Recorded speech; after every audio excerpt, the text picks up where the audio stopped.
Kitab Takribul Maqsad. Cakap pasal ilmu gapo? Sudah. Takribul Maqsad falak tu kau? Falak kau apa dia? Kitab ni banyak nama dekat kat nak sopo. Falak kau? Syekh mana tanya sanawiyah kau boleh ni? Cakap Syekh Jadidah tanya soalan ni. Bisa mana soalan lelakoh Jadidah tanya Takribul Maqsad dah. Tak silap anak kitab ilmu falak. Falak ni ilmu mengenai waktu. Perjalanan bintang, perjalanan matahari, gapo dia nak tahu waktu mana, zuhur pukul berapa, sekarang pukul berapa. Kita tengok dengan robot mujayyab. Tu ilmu dia. Ilmu nak tengok masa. Gano gak kisah Bilal bin Rabah. Bilal bin Rabah ini dia ni hamba. Apabila hamba dia masuk Islam secara sembunyi-sembunyi. Pada masa tu berada di Mekah lagi. Tuan dia tak puas hati kerana Bilal masuk Islam, dia seksa Bilal. Akhir sekali Sayyidina Abu Bakar beli Bilal. Bilal bebas. Tak ada masalah apa, bebas. Bilal ni kulit dia subhanallah. Kalau kita tengok kamera ni warna dia hitam, Bilal ni warna biru. Tahu biru? Bukan cerita X-Men. Warna dia biru gelapnya. Tetapi sekalipun lagu tu mata saja cerah, tetapi hati dia sangat bersih. Iman dia sangat kuat. Sehingga ke satu hari dia tidak azal, tak tahulah dia sakit ke dia uzur. Maka orang lain ganti dia gitu. Allahu Akbar, Allah maka lepas pada Jibril turun kepada Nabi Muhammad. Dia kata, "Hei Muhammad." Jibril kata, "Bapa tak hari ni?" Nabi Muhammad kata, "Supaya sekala lah masuk waktu tak ada bunyi pun malam. Dia orang Allah dia. Dia kata sekala dengar di langit, tengok Bilal ni orang langit dengar, malaikat dengar. Ikhlas tak ikhlas hati dia. Bukan kekuatan suara semata-mata, keikhlasan dia sehingga ke dengar di langit. Manakala orang lain sekalipun dengar, malaikat langit tak dengar. Tengok keikhlasan Sayyidina Bilal. Baru Tok Bilal sungguh. Ni ambil nama Tok Bilal. Bilal bin Rabah tapi kalau awal bulan habis piti ke gaji Allah Akbar polong orang kalau time masuk gaji kau paju nyobel berapa masuk gaji. Jadi bila ni orang ikhlas dengan Tuhan. Katanya Nabi Muhammad, bila ni sekalipun gelap, apabila masuk dalam syurga, bidadari akan kokok ni kulit dia ni. Buat minyak atas. Jadilah bila secomel-comel manusia. Kulit putih comel habis, hok hitam dia ni dikokok buat minyak kasturi oleh bidadari. Tujuan agama nak suruh orang jadi juruh, bukan nak suruh jadi comel lagu tu. Hati yang bersih itu akan dinilai oleh Tuhan. Sekalipun muka supaya nyepak, tapi hati bersih, Tuhan suka, Nabi Muhammad suka, orang mukmin suka. Tapi kalau muka macam Korea comel pun jahat supaya setan suka, iblis suka dan neraka suka. Kalau yo ni dia lah. Soalan Kelantan molek. Kalau yo ada kaki, tapi kaki palsu, kena basuh kodok. Tolong sungguh soalan. Ya dah, tak ada kaki ke? Kaki asli lah. Kaki palsu tak dikira. Gigi palsu, kaki palsu, tangan palsu. Semua palsu ni tak dikira. Tak salah basuh lah. Kalau basuh kaki palsu, tak payah. Jangan buat pelik lah. Allah, tak basuh lah kaki palsu. Kaki palsu ke?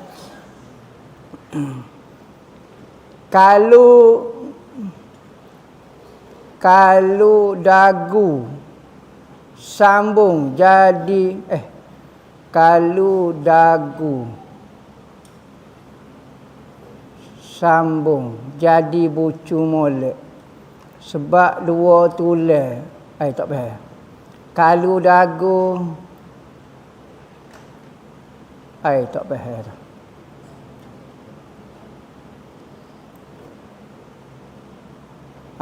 Tak faham ayat dia. Tak boleh nak baca soalan dia. Betul ke kalau cicak bunyi tanda buruk akan datang? Kita tu orang buruk dah. Cicak bunyi kerana kita mari. Cicak ni ada kaitan dengan jin. Ada kata kalau banyak cicak dalam rumah tu berarti jin tu banyak. Berarti kalau kita masuk cicak bunyi cicik, kita lah jin tu, tak seluk kati kat orang tu. Kita lah jin yang sebenarnya. Jin kita jahatnya sebenarnya. Tak seluk cara kat orang lain. Jin ni benda luar. Setan benda luar. Diri kita tu jahat. Kalau diri kita baik, jin jahat ikut dia lah. Lah ni diri kita jahat. Tak seluk kira lah jin tu. Gapo hukum lari daripada pondok? Tak tahulah. Ustaz Wei Akewi lah hukumnya dia. Siku balik ke, ngejek ke, contohnya lah. Kita ada undang-undang dah. Setiap ingat, bapa kita kata, bapa madrasah perlu pada undang-undang. Sedekah pelajar diajar supaya ikhlas, buat sesuatu dengan ikhlas. Tak perlu paksa-paksa kita orang ni, kita orang bijak belaka ke. Mana perlu peraturan? Kerana perlu hukumnya. Kerana manusia di pondok tak bijak dah tu. Kalau hak bijak dia tahu dah hak baik, hak buruk. Dia akan pilih hak baik.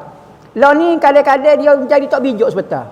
Maka orang yang tak bijak tak boleh diajar dengan perkataan. Perlu diajar dengan perbuatan. Barulah dia faham apa makna buruk dan baik. Ingat Allah Ta'ala sendiri menurunkan peraturan. Agama Islam ada peraturan dia. Orang tak semaya kena bunuh. Tidak kau Islam mengajar kepada keikhlasan, mengajar buat sesuatu. Ya, ada keadaan manusia dia lupa akal dia sebentar. Maka apabila manusia menghilangkan akal dia, pada masa tu dia bukan manusia dah. Dia jadi haiwan. Maka haiwan ni boleh kita ajar? Tak boleh, kena ajar pakai rotan. Kena ajar dengan pukulan baru dia tahu. Tapi kalau dia guna akal, tak perlu pakai. Tak perlu pakai rotan ke apa dia ada akal molek dah. Tu. Islam sendiri menyuruh menggunakan peraturan dan hukum. Gapo cara ada tak cara nak tinggi? Dia pendek nak jadi tinggi. Bukan tinggi ilmu ni. Tinggi ya.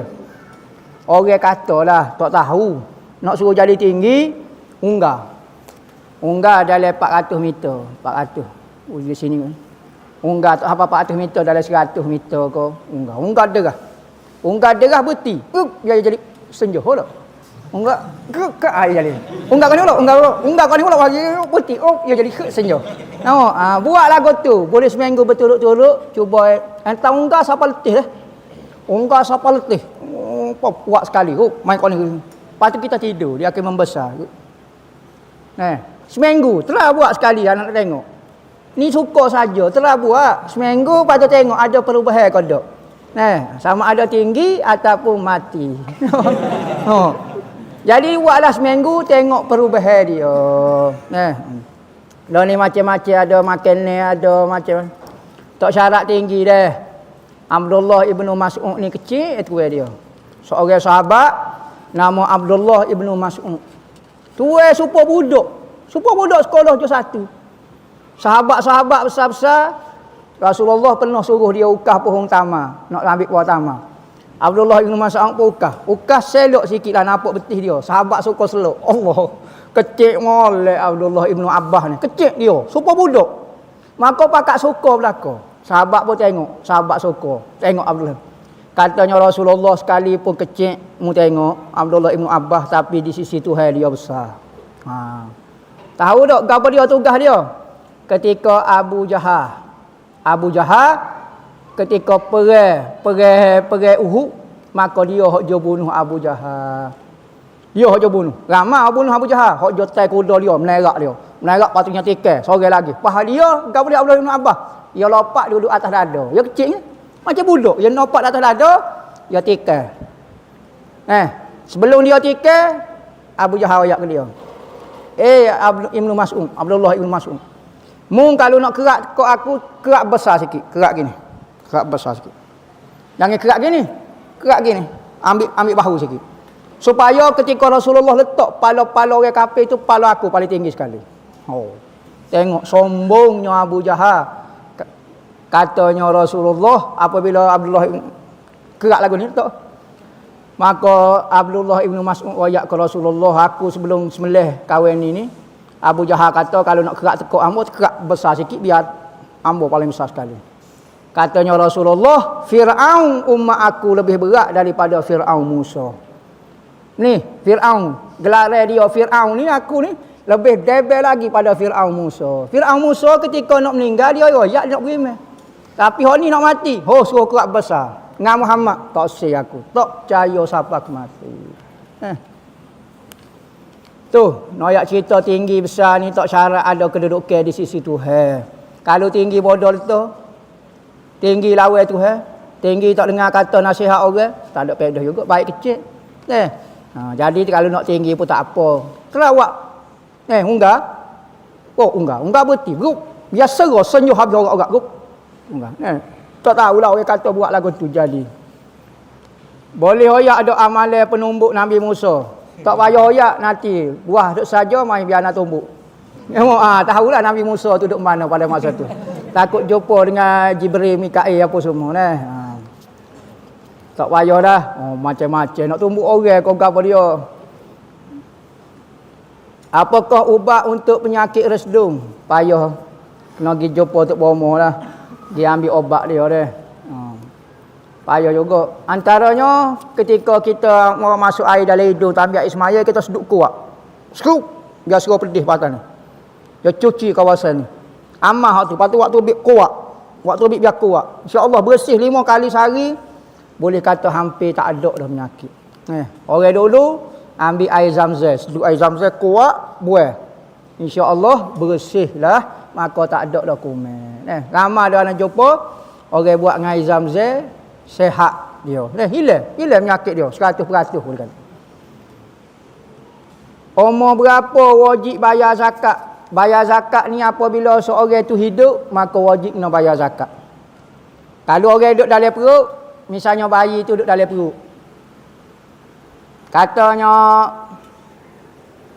Katanya datuk dia kata, ni cucu saya nak lahir, saya hadiahlah kepada dia rumah harga 5 juta, tanah 100 juta, kereta Ferrari 5 butir. Jadi milik bayi dalam kandungan. Tak kena zakat lagi sebab dia belum tentu hidup ke mati. Apabila dia lahir saja, maka dia sudah memiliki harta. Bila memiliki harta, setahun lepas pada tu dia kena bayar zakat. Dia kena bayar zakat sebab dia memiliki harta. Tak syarat dia balik dah. Bayar zakat ni siapa-siapa dia memiliki harta, maka wajib bayar zakat. Sekalipun dia tak boleh urus, keluarga dia akan urus bayar zakat.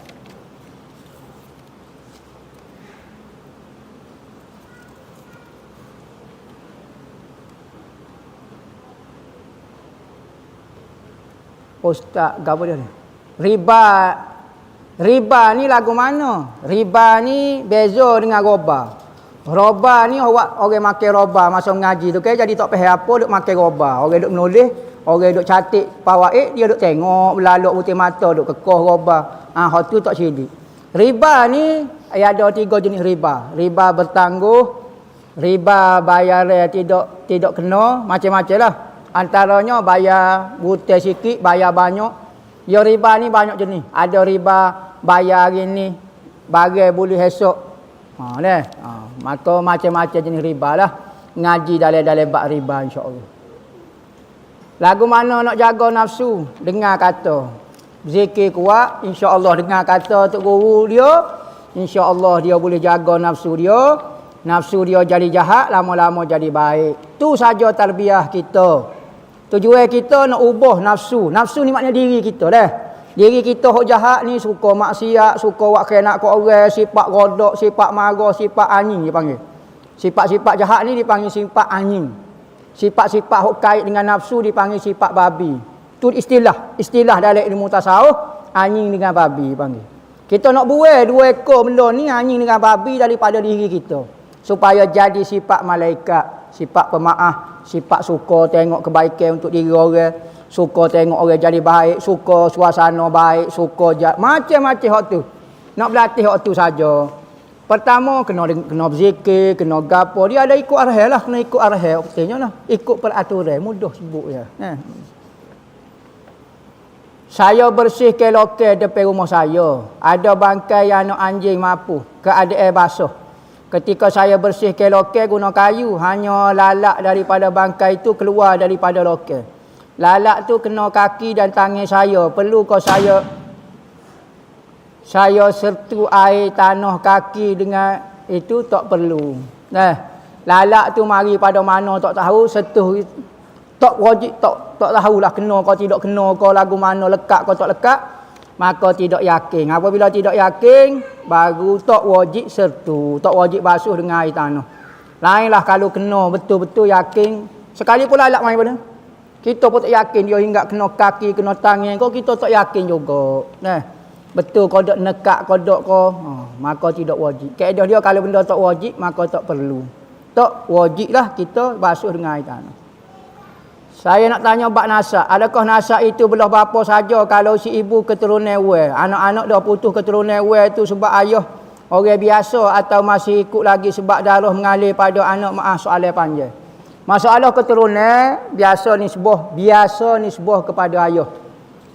Tetapi ada keturunan ni nisbah kepada mak juga. Misalnya ada kelebihan dari mak tu well konik kau gapo, sekalipun nama dan keturunan atas muka dunia dinasabkan kepada ayah, tapi keistimewaan keturunan leluhur itu sampai juga kepada yang mewarisi sekalipun melalui ibu ataupun orang perempuan. Melalui ibu lah, melalui nenek, maka siapa juga kelebihan itu, keturunan itu, sekalipun nasab tu nisbah kepada ayah sahaja. Betul ke orang berzikir ketika melakukan maksiat akan mati su'ul khatimah? Tak. Orang berzikir ketika buat maksiat sekurangnya dia berzikir. Buat maksiat tu betul lah dia salah. Jangan lari kebaikan dia, lari hak dia salah tu saja. Bapa dia mau berzikir tak buat maksiat? Jangan tanya lagu tu, tanya lagu ni. Bapa dia buat maksiat masa zikir. Gitu baru betul. Kalau tanya bapa dia mau zikir pada ketika buat maksiat, jadi tak ada zikir lah. Buat maksiat betul-betul lah. Ikhlas molek. Bukan. Dia kena tanya bapa dia mau buat maksiat ketika zikir. Baru betul soalan dia. Kerana kita nak lari tu maksiat bukan zikir tu. Lalak dari bangkai anjing basah lah. Tani dah. Hamba nak tanya berkenaan hukum. Apabila azan solat kita dengan hayya ala solah, hayya ala falah, mari diri solat, mari menuju kejayaan, dan kita jawab la haula wala quwata illa billahil aliyyil azim. Jadi pening ustaz. Kena pergi solat kedok ni, maaf pening tasawuf lajuk. Apabila bel kata hayya ala solah, mari sembahyang, kita pun kata tidak ada kekuatan kecuali Allah Taala. Berarti nak pergi sembahyang ke dak? Dah tak ada kekuatan. Maknanya kena usaha. La haula sini kita kena usaha buat baik semampu kita boleh. Tak boleh baru kita tak lagi. Hamba usaha dah. Allah sakit pun hamba pergi ngakuk pun rima pergi. Tak boleh ngakuk kita ngesok ulak pula. Ngesok. Lama-lama tak boleh jadi ulak, jadi tanah ko. Tanah ko pun kalau golek juga. Kalau tak boleh baru la haula wala quwata. Sini maksud dia tidak ada kekuatan sini. Pertama usaha, siapa tak ada kekuatan sungguh. Usaha sungguh nak buat, nak pergi semaya, nak pergi buat taat Tuhan, siapa tak ada kekuatan barulah Tuhan tolong. Nampak kekuatan Tuhan tu. Kita tak lagi semaya terbaik bro. Ni la haula wala. Nak pergi juga bukan alasan tak segi, kena pergi juga kalau Tuhan suruh. Kedua, maksud la haula wala ni supaya apabila kita buat ibadat jangan rasa sombong. Hak kita boleh mari masjid pun kerana Allah. Gitu, bukan la haula wala ni tak sih pergi buat ibadat. Hak ni tasawuf sesat. Bukan tasawuf telajuk dia panggil. Tasawuf sesat. Apa hukum baju ada gambar alik depan ketika maya Jumaat? Gambar alik depan. Ada dua orang gambar alik ni belakang. Kalau alik belakang ni memang mengganggu orang semaya alik belakang. Ni dulu. Kocok. Boleh. Jadi orang dia kata, mana kawan ni nak marah kamu, nak gocoh-gocoh. Jadi kau depan ni orang tak nampak. Boleh kau tak? Mengganggu kau tak? Ingat, gambar ni sekalipun tidak mengganggu, tidak sesuai untuk kita pakai bagi pakaian, sembahyang, kau gapo dia. Kerana masalah lukisan. Ulama kilah. Kalau benda tu mengganggu orang semaya, memang jelaslah hukum dia nya. Haram mengganggu orang semaya. Kedua, kalau tak mengganggu, misalnya sebelah depan pun, hukum dia makruh. Gitu. Wallahu a'lam. Al-Fatihah. Bismillahirrahmanirrahim. Alhamdulillahirabbil alamin wassalatu wassalamu ala asyrafil anbiya'i wal mursalin sayyidina Muhammadin wa ala alihi wa sahbihi ajmain. Amma ba'du. Wa man yu'azzim sya'airallah fa innaha min taqwal qulub. Sesiapa yang membesarkan syiar ataupun tanda kebesaran agama itu menunjukkan hati seorang yang bertakwa. Maka di antara benda membesarkan syiar Allah Subhanahu wa taala adalah memuliakan tempat-tempat yang Allah taala mulia. Katanya Nabi SAW, sebaik-baik tempat di muka dunia adalah masjid-masjid Allah dan seburuk-buruk tempat adalah pasar-pasarnya. Maka saya madrasah Okey, daripada Madrasah Riba Al-Mustafa, saya dipertanggungjawabkan untuk mengikut amanah untuk menguruskan Madrasah Riba Al-Mustafa, merayu kepada saudara dan saudari untuk menyumbang kepada pembangunan masjid yang sedang kita buat. Mudah-mudahan sumbangan kita itu sebagai tanda kita membesarkan syiar Allah Subhanahu wa taala di atas muka bumi Allah taala. Kita telah habis sebanyak dalam 200,000 dan kita masih memerlukan 280,000 lagi untuk menyiapkan tambahan daripada masjid yang kita sedia duk guna sekarang. Masjid tambahan ini adalah keperluan untuk pelajar-pelajar belajar. Kerana pertambahan pelajar maka memerlukan ruang yang sangat besar. Maka saya berharaplah, saya merayu sebagaimana Allah Subhanahu wa taala menyebut di dalam Al-Quran, sesiapa yang ingin memberi pinjam kepada Allah Subhanahu wa taala. Allah taala menggunakan perkataan Allah taala nak meminjam harta kita. Lemah lembutnya Allah taala untuk mengambil harta seseorang. Jadi saya lebih-lebih lagi merayu kepada muslimin dan muslimat untuk menyumbang bersama-sama menjadi pahala kebajikan amal jariah yang berpanjangnya sehingga di dalam kubur kita dan hari akhirat. Mudah-mudahan Allah Ta'ala menerima amal soleh kita yang ikhlas kerana Allah Subhanahu Wa Ta'ala. Mudah-mudahan agama Allah Ta'ala tetap tersebar syiarnya. Mudah-mudahan Allah Ta'ala saja yang akan membalas hasil usaha amalan kita semua di akhirat nanti, iaitu syurga Allah Subhanahu Wa Ta'ala. Wa sallallahu ala sayyidina Muhammadin wa ala alihi wasallam walhamdulillahi rabbil alamin.